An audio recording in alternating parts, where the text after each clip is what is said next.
Michelin, une meilleure façon d'avancer.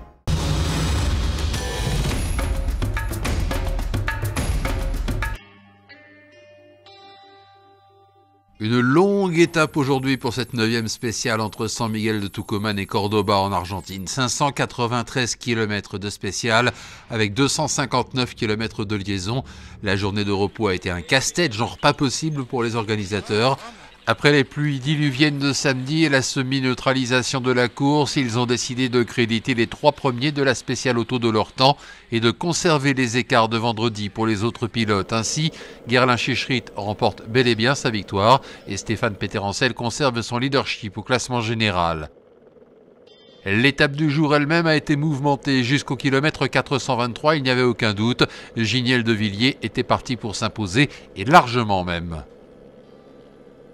Problème, au kilomètre 423, plus de Giniel, c'est donc Nani Roma qui se retrouve leader, suivi à quelques 3 minutes par Stéphane Peterencel.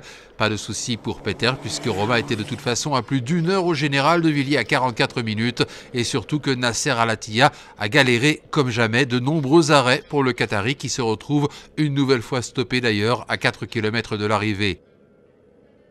Le Dakar a connu aujourd'hui un tournant, Peterencel se retrouve seul, solidement en tête, à moins d'un énorme contretemps, un 11e titre lui tend les bras.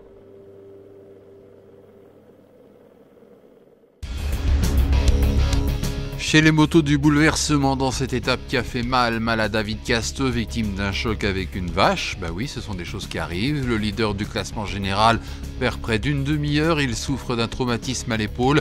Peut-être une luxation, mais rien de sûr. Chute également pour Chaleco Lopez.